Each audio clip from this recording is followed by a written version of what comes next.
وقفے کے بعد کیپٹل ٹاک میں دوبارہ خوش آمدید۔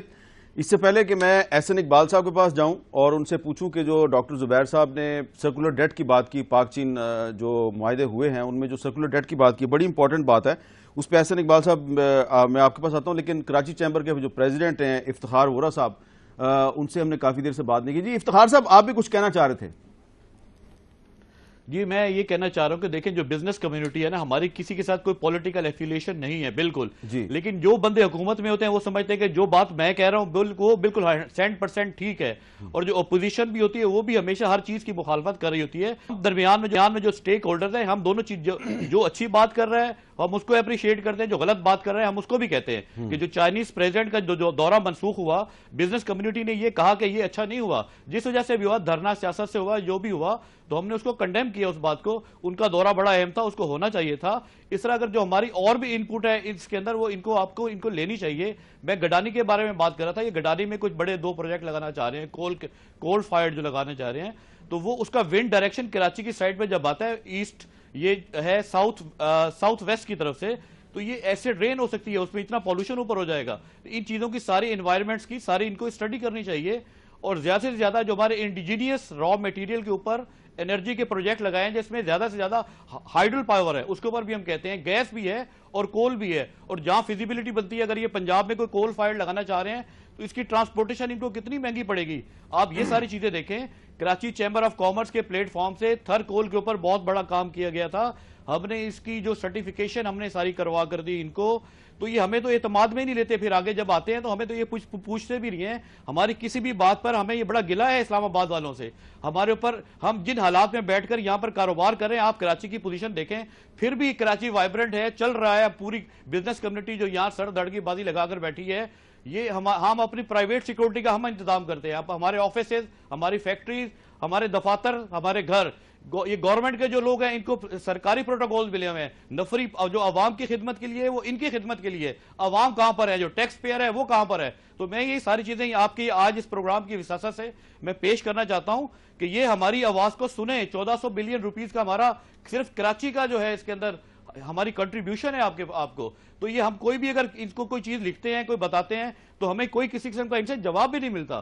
چلیں میں کراچی کے ساتھ یہ ایسا سلوک کیوں میرا خیال ہے کہ احسن اقبال صاحب کا میرا خیال ہے آج کے بعد آپ کے ساتھ ایک ایسا کمیونیکیشن لنک قائم ہو جائے گا جو کہ آپ جو بھی ان کو کہیں گے اس کا جواب ضرور دیا کریں گے۔ جی احسن صاحب، نہیں پہلی بات تو یہ کہ میں ان کو اشور کرانا چاہتا ہوں کہ اس کی بہتری ہمارے سن لیں ان کا جواب سن لیں۔ میں ان کو اشور کرانا چاہتا ہوں کہ ہم اس پہ یقین رکھتے ہیں کہ مستقبل کا جو روڈ میپ ہے وہ حکومت تنہا نہیں چلا سکتی، ٹھیک ہے، پبلک سیکٹر، پرائیویٹ سیکٹر، اور بلکہ ہم اس سے بیونڈ جو اکیڈیمیا ہے، جو یونیورسٹیز ہیں، اس کے اندر جو ریسورس ہے، ان سب کو یکجا کر کے نیٹ ورک کر کے ہم ایک کولیبریٹو موڈ میں چلنا چاہتے ہیں۔ اور ہم نے تو اس لیے جو پلاننگ کمیشن ہے اس کے اندر ایک ایڈوائزری کمیٹی بنائی ہے جس میں پرائیویٹ سیکٹر کے نمائندے بھی ہیں، فیڈریشن کے بھی ہیں، اس میں پاکستان بزنس کاؤنسل کے بھی ہیں، اس میں دیگر ایس ایم ای سیکٹر سے بھی ہیں، یونیورسٹیوں کے لوگ بھی ہیں، اور ہم ہر سہمائی میں ان سے باقاعدہ کنسلٹیشن کرتے ہیں۔ اور جو ہم نے ویژن 2025 کیا اس میں تقریباً 1500 سٹیک ہولڈرز، تمام بزنس کمیونٹی کے نمائندوں کو شامل کیا، اور اب اس کے عمل درآمد میں بھی ان کو ساتھ کر کے کریں گے۔ اور آئی وڈ ایشور دیم کہ انشاءاللہ بہت جلد میں آپ کے پاس کراچی چیمبر بھی آؤں گا، آپ سے آ کے شیئر کریں گے، اور آپ کے اگر کوئی تحفظات ہیں انہیں دور کریں گے۔ اچھا، اب بات جو زبیر صاحب دیکھیے، میں یہ ذرا برا منا گیا، میرے کہنے کا مقصد یہ تھا کہ حامد، پاکستانی نیشن کو ہم نے اتنی نیگیٹیوٹی فیڈ کی ہوئی ہے آلریڈی کہ بسا اوقات ہمارے ساتھ جو اچھا بھی ہونے لگتا ہے نا، ہمیں اس کے بارے میں بھی سیلف ڈاؤٹ ہو جاتا ہے کہ یار یہ بھی کوئی چکر ہے، یہ پتہ نہیں کیا ہونے لگا۔ نہیں، اٹس ٹو بلیو، یہ نہیں ہو سکتا۔ آئی تھنک سب سے پہلے جو ترقی کا ایک سفر ہوتا ہے وہ مینٹل ہوتا ہے کہ آپ کو ایک پازیٹیو آؤٹ لک کے ساتھ چیزوں کو دیکھنا چاہیے۔ اگر کوئی اس میں برائی ہے تو وہ بھی آپ بتائیں، اس کو ہم کریں گے، لیکن ہر چیز کے بارے میں اگر ہم شکوک و شبہات کھڑے کریں گے تو واقعی ہماری قوم کی اس وقت جو سب سے بڑی میں سمجھتا ہوں کہ ایک چیلنج ہے کہ ہم اس نیگیٹیوٹی سے کیسے نکلیں۔ میں تو اکثر میڈیا کے دوستوں سے بھی کہتا ہوں کہ آپ ہیڈ لائن نیوز دیکھیں تو اس میں 5 آئٹم ہیں، 5 میں سے 4 نیگیٹو ہوں گے۔ اچھا، آپ کی بات بالکل درست ہے۔ پہلی چیز جو میری گزارش چھوٹی سی، پہلی چیز جو انہوں نے کہی، ایک منٹ عرض کریں، ان کی بات جو ہے میں آپ جواب دیں، میں ان کی بات اس لیے سمجھتا ہوں کہ آپ اس کا جواب ضرور دینا چاہیے کہ انہوں نے 11 سال تک آئی ایم ایف میں خود کام کیا۔ وہ آئی ایم ایف کے تو بہت سارے مسئلے پیدا ہوئے ہیں نا۔ ہاں، تو یہی تو ہم کہہ رہے ہیں۔ تو اب بتائیں، اصل بات یہ ہے کہ پاکستان کے اندر انہوں نے کہا کہ چین کا صدر کا دورہ اس لیے ملتوی ہوا کہ یہاں پر حکومت کی لیجیٹیمیسی کا کوئی کرائسس تھا. پوری پارلیمنٹ ایک سائڈ پہ کھڑی ہے, عدالتیں حکومت کو تسلیم کرتی ہیں, دنیا ساری حکومت کو تسلیم کرتی ہے, صرف ایک شخص تسلیم نہیں کرتا جو کہ آج سے پہلے کرتا تھا اور وہ پتہ نہیں کیوں نہیں کرتا. تو where is the legitimacy crisis? یہ تو کسی کی ایک ضد ہے. دوسری چیز یہ ہے کہ ان کے اندر یہ بات کہی جاتی ہے کہ پاکستان کسی قرضے کے بوجھ تلے دب جائے گا. جتنے انرجی کے پروجیکٹس ہیں وہ سب کے سب انویسٹمنٹ موڈ کے اندر ہیں اور اس پالیسی کے تحت ہیں جو سب کے لیے اوپن ہے. تیسری بات انہوں نے کی سرکولر ڈیٹ کی کہ جی یہ اس کو مینج نہیں کر سکے. ہم جو سرکولر ڈیٹ کی اگر آپ ہسٹری دیکھیں تو government has been able to manage and service 80% of the payments آج تک, ٹھیک ہے نا. ہمارے 20% ایک گیپ ہوتا ہے اور اس کے لیے بھی جب یہ چیزیں ساری ڈسکشن ہوئی. اور میں یہ بات آپ کو بتاؤں کہ ہم سمجھتے ہیں کہ چین والوں سے وہ دنیا کی اس وقت سب سے بڑی اکنامک پاور ہیں, وہ کوئی بچے ہیں ہم انہیں دھوکہ دے لیں گے؟ یا اگر آئی ایم ایف کے ساتھ بات چیت ہوتی ہے, یہ آئی ایم ایف میں رہے ہوئے ہیں, بسا اوقات یہ ہوتا تھا جب آئی ایم ایف سے پرانے زمانے میں ہم کیا کرتے تھے بات چیت کہ ان کے پاس آپ کے مقابلے میں زیادہ بہتر ڈیٹا ہوتا تھا آپ کے بارے میں نا. آئی ایم ایف اگر پاکستان کے ساتھ بات کر رہا ہے تو کوئی اگر یہ کہے جی آئی ایم ایف کو حکومت نے چکر دے دیا, میں اس بات کو ماننے کے لیے تیار نہیں, چونکہ ان اداروں کے اندر ہم سے زیادہ کئی دفعہ انفارمیشن ہوتی ہے ہمارے بارے میں. چائنا جو پوری دنیا کا گلوبل سپر اکنامک پاور بننا جا رہا ہے وہ ہمارے ساتھ معاہدے کرے گا جہاں ہم ان کو دھوکہ دے رہے ہیں کسی چیز کے اوپر کہ جی انہیں پتا ہو کہ ان کی اتنی پسلی نہیں ہے, اس سے زیادہ ان کے ساتھ معاہدے کر لیں. یہ سب چیزیں ہوئی ہیں اور ہم نے ان کے جو تحفظات تھے ان کو ایڈریس کیے اور ان کو ہم نے بتایا کہ دیکھیے ٹو دا ایکسٹینٹ آف 20% ماضی میں ہمارا جو سرکولر ڈیٹ کا ایشو رائز ہوتا رہا ہے, اس پہ اگر آپ کو کوئی تحفظ ہے تو ہم اس کو تسلی دینے کے لیے ایک کوئی اپنے پاس فنڈ کریٹ کر لیں گے جو رہے گا تاکہ اگر کہیں ڈیفالٹ کی صورت ہو to the extent of 20% only 22-20% اس طرح ہو کہ اس تک آپ کو تاکہ یہ تحفظ رہے کہ آپ کی ڈیفالٹ نہیں ہوگا. لہٰذا اس میں کوئی برائی بات نہیں ہے. اگر آپ کو اربوں ڈالر کی انویسٹمنٹ مل رہی ہے اور پاکستان کے اندر آپ کو 2018 تک 8 سے 9 اس کا کیا نام ہے اس فنڈ کا؟ اس کا کوئی فنڈ نہیں ہے. اپنے پاس گورنمنٹ ایک اسپیشل ڈیڈیکیٹڈ اکاؤنٹ میں ٹو دا ایکسٹینٹ آف 20-22% جو ہے اپنے پاس علیحدہ رقم رکھے گی تاکہ ان کو یہ ایک تسلی رہے کہ اگر کوئی خدا نہ خواستہ ڈیفالٹ ہو there is some place they can rely on, ٹھیک ہے نا. تو یہ کوئی ہم کسی کو گارنٹی نہیں دے رہے, کسی کے ساتھ کوئی ایسا کام نہیں کر رہے کہ جس سے کہ یہ تاثر جائے کہ ہم نے کوئی امتیازی کام کیا اور اس کے عوض پاکستان کیا حاصل کر رہا ہے, اربوں ڈالر کی انویسٹمنٹ لے رہا ہے. اب یا مجھے کوئی اکانومسٹ کوئی انرجی کا ایکسپرٹ یہ بتائے کہ پاکستان کی اکانومی میں اتنے وسائل ہیں کہ آپ اتنے بڑے منصوبے اپنے پاس سے لگا سکتے نہیں لگا سکتے نا. آج آپ کو فورن انویسٹمنٹ کی ضرورت ہے. اور حامد جو میں نے شروع میں بات کی تھی, دیکھیے آج دنیا میں ہر ملک دوسرے ملک سے کمپیٹ کر رہا ہے to market and sell their stability, اپنی انوائرمنٹ کو مارکیٹ کر رہا ہے کہ یار دیکھو ہم سلامتی ہے, اسٹیبلٹی ہے, کنٹینیوٹی آف پالیسیز ہے, یہاں پر آ کے انویسٹ کرو. اگر سرمایہ کار کو یہ پتا لگے کہ یار کل کو پتہ نہیں اس ملک کے اندر کیا ہو جائے گا, پتہ نہیں کوئی دھرنا ہو جائے گا, کوئی دھڑن تختہ ہو جائے گا, یہاں تو کوئی $10 نہیں ہو جائے گا. ٹھیک ہے, اگر اتنی بڑی ہمارے ساتھ چین نے ہاتھ پکڑا ہے اور ٹرسٹ کیے ہم پہ بحیثیت قوم, تو ہمارا فرض ہے کہ ہم اگلے 4 سالوں میں اس ملک کی اسٹیبلٹی کو انشور کریں اور ان تمام منصوبوں کا فائدہ اٹھا کے اپنے توانائی کا بحران حل کریں. اور انشاءاللہ یہ وہ خوشخبری ہے جس کے اوپر پرائم منسٹر نے کہا کہ this will be a game changer for Pakistan. اگر بجلی ہوگی تو آپ کے کارخانے چلیں گے, کارخانے چلیں گے تو روزگار پیدا ہوگا, روزگار پیدا ہوگا تو غربت ختم ہوگی, اور غربت ختم ہوگی تو پاکستان خوشحال ہوگا. ڈاکٹر صاحب آپ مطمئن ہوئے جواب سے؟ جناب بالکل وہی میں کہہ رہا تھا کہ میں نے انکشاف کیا نا آپ کے سامنے تو کہ یہ اس طرح کا ایک ٹرسٹ فنڈ کی ابھی ضرورت ہے. اسی طرح میں یہ کہہ رہا ہوں کہ اگر جو چائنا نے ہمیں ایک اپرچونٹی پرووائڈ کی ہے کہ ہم اس کے سہارے سے آگے بڑھیں, تو اس کے لیے ہم نے قوم کے اندر ہمارے اپنے ملک میں کئی اقدامات کرنے ہوں گے. ایک تو میں نے آپ کو بتایا سب سے لیجیٹمیسی, پھر اس کے بعد لا اینڈ آرڈر ہے, پھر میکرو اکنامک اسٹیبلٹی ہے, پھر جو انٹرنیشنل پروجیکٹس ہیں اس کے لیے ہم نے ایک ریگولیٹری فریم ورک تیار کرنا ہے. ابھی تک کاسا کا جو پروجیکٹ ہے وہ آگے اسی لیے نہیں چل سکا. پھر اس کے بعد سرکولر ڈیٹ کا میں نے بتایا, پھر ٹرانسپیرنسی ہم نے لانی ہے.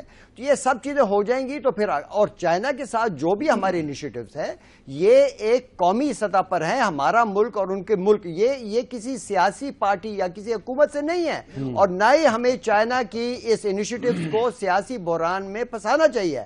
تو اسی کو لے کر ہم جھنڈا لے کر جائیں کہ یہ ہمارے سے ہوا. جو عمران خان صاحب تقریر میں کرٹیسائز کریں یا غلط کرٹیسائز نہیں کر رہے, وہ چائنا کو نہیں کرٹیسائز کر رہے, وہ ان کے طریقہ کار کو کر رہے ہیں. دیکھیے بات میں عمران خان کے یہاں پر وہ نہیں ڈیفینڈ نہیں کر سکتا. وہ عمران خان کو آپ بلائیے اور ان سے آپ یہ ڈسکس کریں. میں صرف یہ بتاتا ہوں جو میں نے سنا ہے ان کی اس کے اوپر اور جو اخباروں میں پڑھتا ہوں وہ طریقہ کار پر ہے. اور وہ میں نے بھی آپ کو شروع میں کہا کہ یہاں پر جناب دیکھیں جو قومی لیڈرز ہوتے ہیں وہ یہ ایگریمنٹس کر کے وہ آگے چل جاتے ہیں. وہ پروجیکٹ مینیجر تو نہیں ہوتے کہ جس طرح کہ یہ فرما رہے ہیں چیف منسٹر صاحب. دیکھیں پنجاب کا سب سے بڑا صوبہ ہے, اتنے بڑے بڑے مسائل سے وہ ٹکر ہیں, وہ سب کو چھوڑ کر چین چلے گئے ایک سرکولر روڈ یا ریلوے یا اس کے دستخط کے لیے. یہ ان کا کام نہیں ہونا چاہیے. دیکھیں نا ان کو ایک مینجمنٹ کا دے شوڈ ڈیلیگیٹ. یہ سارا 2-4 بندے اسی کے اوپر سب کو تنقید کرتے ہیں. 15 مہینے میں کوئی خیر کی خبر بھی ہمارے پاس سے آئی ہے نہیں, کیوں نہیں آئی ہے؟ اچھا بھی کیا کہ نہیں کیا؟ نہیں کریں آپ, اللہ کرے.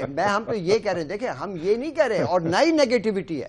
ہم کہہ رہے ہیں کہ یہ موقع ہیں ان کو نمٹنے کے لیے. اچھا اب آپ کیا سجیسٹ کرتے ہیں کہ اس وقت آپ نے خود فرمایا کہ آگے جانے کے لیے پاکستان کو آگے لے جانے کے لیے ضروری ہے کہ یہاں پہ اسٹیبلٹی ہو. سب سے پہلے تو ہم جناب اپنی پولیٹیکل اسٹیبلٹی کو اچھا پولیٹیکل اسٹیبلٹی کے لیے آپ کیا سجیسٹ کریں گے, کیونکہ پولیٹیکل اسٹیبلٹی کا اکنامک اسٹیبلٹی کے ساتھ بہت گہرا تعلق ہے. تو آپ کیا سجیسٹ کریں گے کہ آپ عمران خان اور نواز شریف صاحب کو کیا کرنا چاہیے؟ جناب جو لیجیٹمیسی اسٹیبلش کرنے کے لیے الیکشن ریزلٹس کی جو اسکروٹنی ہے وہ کروائیں تاکہ جھوٹ اور سچ سامنے آ جائے. اگر عمران جھوٹ بول رہے تو وہ بھی سامنے آ جائے, اور اگر ان کی غلطی ہے تو وہ بھی سامنے آ جائے. دیکھیے بات سنیں, ہم یہاں پر جانبدارانہ بات نہیں کریں گے, یہ بڑا لازم ہے. اور اب جب یہ ہو چکا ہے اور یہ ہم دیکھیں یہاں پر یہ 20 بندے جو یہاں کھڑے ہیں یا 2000 یا 10,000 ان کی بات نہیں کر رہے, پوری قوم ہم دیکھ رہے ہیں تمام جلسوں میں ان کے ساتھ ہے.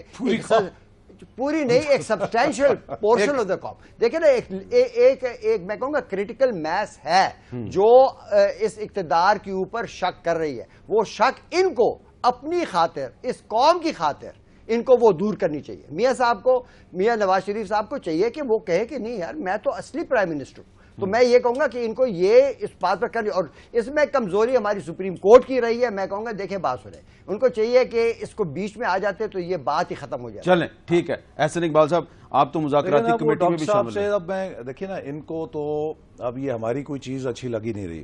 انہوں نے یہ کہا کہ جی سب سے پوری قوم ایک لیجیٹمیسی کا مطالبہ کر رہی ہے. کون سی پوری قوم کر رہی ہے؟ پارلیمنٹ کے اندر آپ نے دیکھا کہ ساری جماعتیں نہیں, اس کو پہلے تو بڑا انفلیٹ کر کے کیا نا. ایشو یہ ہے کہ اس ملک نے اگر آگے جانا ہے تو کسی فرد کی ضد کا ہوسٹیج نہیں بن سکتا. لیجیٹمیسی کیسے ہے کہ پوری دنیا نے تسلیم کیا. آپ کو آ کر یورپین یونین نے کہا, ابھی میں اگلے دن کینیڈا کے ہائی کمشنر کا سن رہا تھا, وہ کہا جی پچھلے سے ہونے والے تمام الیکشنوں سے یہ الیکشن بہتر تھا.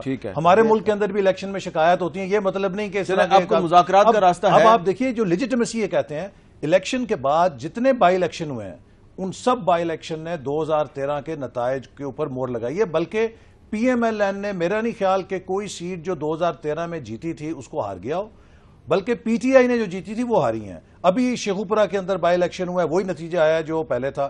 ہمارے نارووال میں انہوں نے ریکارڈ ٹیمپر کیا, وہاں پہ دوبارہ الیکشن کرایا, اس کا وہی نتیجہ نکلا. نارووال میں دھاندلی ہوئی؟ نہیں, وہ جو بیلٹ کا ریکارڈ تھا نا پڑا ہوا, اس کے لفافوں کو انہوں نے کوئی ہیرا پھیری کرائی. دھاندلی ہے نا وہ؟ نہیں, وہ الیکشن کے بعد, نتیجوں کے بعد جب سب کچھ ہو گیا, اس ریکارڈ کو انہوں نے جا کے ٹیمپر کرایا اور پھر درخواست دی کہ جی دوبارہ گنتی کرائیں. وہ چونکہ انہوں نے ٹیمپر کیے ہوئے تھے, اس نے ٹریبیونل والے نے کہا جی دوبارہ الیکشن کراؤ. الیکشن دوبارہ ہوا, وہی نتیجہ نکلا جو 2013 کا تھا. اب مجھے آپ بتائیے کہ آپ قوم کو ہوسٹیج, ہم نے جب مذاکرات کیے, ہم نے سپریم کورٹ کے کمیشن پر اتفاق کیا. ہم نے کہا جی آپ سپریم کورٹ سے تحقیقات کرا لیں. کیا ان مذاکرات میں ایک موقع پہ ان مذاکرات میں کچھ انٹیلیجنس ایجنسیز کے افسران نہیں بیٹھے تھے؟ کون سے؟ یہ جو کنونشن سینٹر میں مذاکرات نہیں, ہمارے ساتھ جو مذاکرات ہوئے ہیں نا, وہ تو جو میرے ساتھ براہ راست ہوئے ہیں جو پارٹیز کے, شروع میں جب انہوں نے کچھ لوگوں کو جن کے ذریعے آئے یہ وہاں پر چلے گئے تھے, اور پھر کچھ لوگوں کے ذریعے یہ وہاں پر آئے, لیکن پھر ہمارے مذاکرات ان سے براہ راست ہوتے رہے ہیں. اور اس میں یہ بات آنے والے دنوں میں مذاکرات ہو سکتے ہیں کہ ان کے ساتھ جو مذاکرات ٹوٹے, کس بات پہ ٹوٹے؟ کہ انہوں نے کہا جی ہم آج سے اتفاق رائے کر کے جا رہے ہیں, ہم پرائم منسٹر آفس پہ الغار نہیں کریں گے اور کل آ کے آپ کو جواب دیں گے. انہوں نے اگلے دن جا کے پی ایم آفس پہ الغار کر دی, ٹی وی پہ قبضہ کر لیا, پرائم منسٹر پارلیمنٹ ہاؤس پہ کر لیا. ہم نے انہیں کہا تھا کہ دیکھیے سپریم کورٹ کا کمیشن بنائیں, اس کے ذریعے آپ تحقیقات کریں کہ کوئی منظم دھاندلی ہوئی ہے کہ نہیں ہوئی, کسی پارٹی کو جتانے کی کوشش کی گئی یا نہیں کی گئی. اور یہ پرائم منسٹر نے ٹی او آر کے ساتھ یہ ریفرنس آلریڈی سپریم کورٹ کو بھیج دیا ہوا تھا. ان کی اس وقت سوئی اڑی ہوئی تھی استعفے کے اوپر. آج بھی ہم ریڈی ہیں, آج بھی ہم ریڈی ہیں, آئیں. اگر آپ سپریم کورٹ کے ذریعے اس بات کی تحقیقات چاہتے ہیں کہ کوئی منظم دھاندلی ہوئی تھی, کوئی آرگنائز دھاندلی ہوئی تھی, آپ کو ہروایا گیا یا ہمیں جتوایا گیا, ہم اس کے لیے تیار ہیں. جی دیکھیں ہمیں دیکھیے بات سنیں, یہ جو باتیں کریں نا اس کا جواب تو سیاسی پارٹی دے سکتی ہے, پی ٹی آئی دے سکتی تھی جب یہاں اگر بیٹھی ہوتی. میں تو ایک باہر سے شخص بیٹھا ہوں, میں خود الیکشن نہیں لڑتا لیکن ووٹ ضرور ڈالتا ہوں. اب میں یہ چاہتا ہوں کہ جب ایک شک پیدا ہو جائے تو ہمارے پچھلے الیکشن میں اس کی خوبی یہ تھی کہ اس میں دھاندلی روکنے کے لیے کئی طریقہ کار اختیار کیے گئے تھے. سب سے پہلے تو سپریم کورٹ نے ووٹرز لسٹ کو کلین کروایا تھا, پھر اس کے بعد اور تو وہ طریقہ کار کیوں نہیں امپلائی کیے جا رہے کہ تاکہ پتہ چلے کہ ہر جو کنسٹیٹوئنسی ہے اس کے اندر الیکشن ریفارمز کی ضرورت ہے. جناب نہیں, ریفارم تو بعد میں ہوگا, پہلے تو پتہ چلے جو پچھلا الیکشن ہوا تھا کہ اس کے اندر دھاندلی ہوئی ہے کہ نہیں. ہم چاہتے ہیں کہ جب ایک پارٹی کہہ رہی ہے بار بار اور آپ انکار کر رہے ہو ایک بھی کنسٹیٹوئنسی کھولنے سے, تو میں تو ایک باہر شخص بیٹھا ہوں, میرے دل میں تو شک پیدا ہو گیا کہ بھئی یہ کیا چھپا رہے ہیں, آخر چھپاتے کیا ہیں. جواب آپ سن لیجیے, جواب بھی سن لیجیے. دیکھیے سب سے پہلی بات یہ ہے کہ دھاندلی کے اگر حلقوں کو کھولنا ہے چیک کرنے کے لیے, وہ حکومت کا فرض نہیں ہے. اس کا ایک طریقہ کار ہے کہ اگر آپ آئینی اور قانونی طور پہ حق بجانب ہیں تو الیکشن کمیشن, ٹریبیونل اور اس کے بعد عدالتی طریقہ کار ہے سپریم کورٹ, آپ جائیں اس سے رکوائیں. حکومت نے تو نہیں کھولنا نا, وہ 4 حلقے ہوں یا 40 ہوں, حکومت کسی قانون کے تحت ان حلقوں کو نہیں کھول سکتی. اب دوسری بات جو یہ بار بار اس کو پھر دہراتے ہیں کہ جی legitimacy, there is no crisis of legitimacy. یہ اکانومسٹ ہیں, دنیا کے اندر اسٹیٹسٹیکلی پروون ٹیکنیکس ہیں کہ +- 5% کانفیڈنس لیول کے ساتھ آپ اوپینین پولز کرتے ہیں. پاکستان میں الیکشن سے پہلے بین الاقوامی اداروں نے, ملکی اداروں نے جو رائے عامہ کے سروے کیے, الیکشن کے نتائج ہو بہو اس کے مطابق آئے. اگر دھاندلی کا کوئی شور و غل ہوتا وہ تب ہوتا کہ جی کوئی کہتا پی ٹی آئی کو جی نمبر 1 سرویز میں آ رہی تھی, لوگ اس کو جیتا ہوا دیکھ رہے تھے, یہ کیا ہوا پی ایم ایل این جیت گئی. الیکشن سے پہلے جتنے ایگزٹ پولز ہوئے ان سب نے اس بات پر اتفاق رائے سے فیصلہ دیا کہ پی ایم ایل این اگلے الیکشن میں جیت رہی ہے, کامیابی سے, اکثریت سے جیت رہی ہے. تو پھر یہ انویسٹیگیشن پہلے کروا دیتے ہیں. نہیں تو ہم نے نہیں کروانی نا یار, ہم نے نہیں کروانی, ہم نے نہیں کروانی. یہ کرنی ہے ٹریبیونل نے, الیکشن کمیشن نے, اور subject to fulfilling certain legal requirements.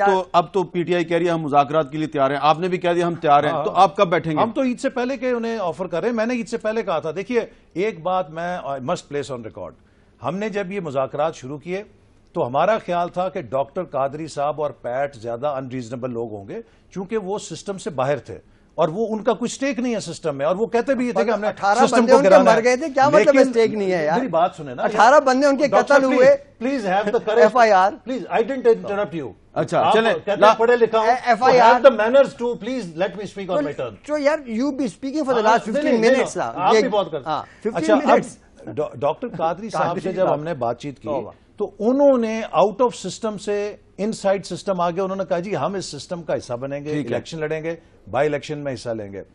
جو لوگ سسٹم کے اندر بیٹھے تھے وہ سسٹم سے باہر چلے گئے. مجھے سمجھ نہیں آ رہی, اور اس میں ان کی جو ضد تھی کہ جی استعفیٰ دیں استعفیٰ دیں استعفیٰ دیں, اس سے بات چیت نہیں کامیاب ہوئی. اس سے ہٹ گئے نا. ہاں اچھی بات ہے آئیں, لیکن اب انہوں نے اس میں کہہ دیا کہ جی دیکھیے اگر آپ انویسٹیگیشن کے اندر جو ایک پولیٹیکل ڈسپیوٹ ہے, میرا یہ ایک نقطہ نظر ہے کہ ہمارے قومی حساس اداروں کو شامل کریں گے تو آؤٹ کم کیا ہوگا؟ ٹھیک ہے, ایک آؤٹ کم یہ ہوگا کہ آئی ایس آئی اور ایم آئی کہہ دے گی جی الیکشن میں دھاندلی ہوئی, تو لوگ یہ کہیں گے کہ جی انہوں نے پی ٹی آئی کی طرفداری کر دی. دوسرا ایک آؤٹ کم یہ ہوگا وہ کہیں جی الیکشن میں دھاندلی نہیں ہوئی, جس طرح انہوں نے تصدق جیلانی صاحب کی, افتخار چودھری صاحب کی, فخر الدین ابراہیم صاحب کی پگڑی اچھالی ہے, کل کو ان اداروں کی پگڑی اچھال رہے ہوں گے کہ یہ بھی شریف برادران کے ساتھ مل گئے. ہمیں جو سیاسی قضیے ہیں ان کے اندر قومی سلامتی کے اداروں کو ملوث نہیں کرنا چاہیے کہ جہاں پہ وہ ایک سائیڈ لینے پر. اچھا بہت بہت شکریہ, میرا وقت ختم ہو گیا. بہت بہت شکریہ ڈاکٹر صاحب, آپ کا بہت بہت شکریہ, اور آپ کا شکریہ کہ آپ اٹھ کے باہر نہیں چلے گئے. آپ کی مہربانی. وورا صاحب آپ کا بھی بہت بہت شکریہ. اور یہ جو وزیر اعظم نواز شریف کا دورہ چین ہے, دورہ جرمنی ہے, ان دوروں میں جن معاہدوں پہ دستخط ہوئے, ڈاکٹر زبیر صاحب کہہ رہے ہیں کہ یہ پاکستان کی ریاست کے ساتھ ہوئے ہیں, کسی سیاسی جماعت کے ساتھ نہیں ہوئے, اور احسن اقبال صاحب نے بھی ان کے ساتھ اتفاق کیا ہے. لیکن یہ ان دوروں میں جو وعدے کیے گئے, جو معاہدے ہوئے, وہ حقیقت اسی وقت بنیں گے. ان معاہدوں سے عوام کو اسی وقت فائدہ ہوگا جب پاکستان میں پولیٹیکل سٹیبلٹی ہوگی, اور پولیٹیکل سٹیبلٹی اس وقت ہوگی جب پاکستان کی بڑی سیاسی قوتیں جو اس وقت ایک دوسرے کے ساتھ ابھی تک تصادم کے راستے پہ چل رہی ہیں, وہ مذاکرات کے ذریعے آپس میں بیٹھیں گی. Let us think positive. اجازت دیجیے, اللہ حافظ.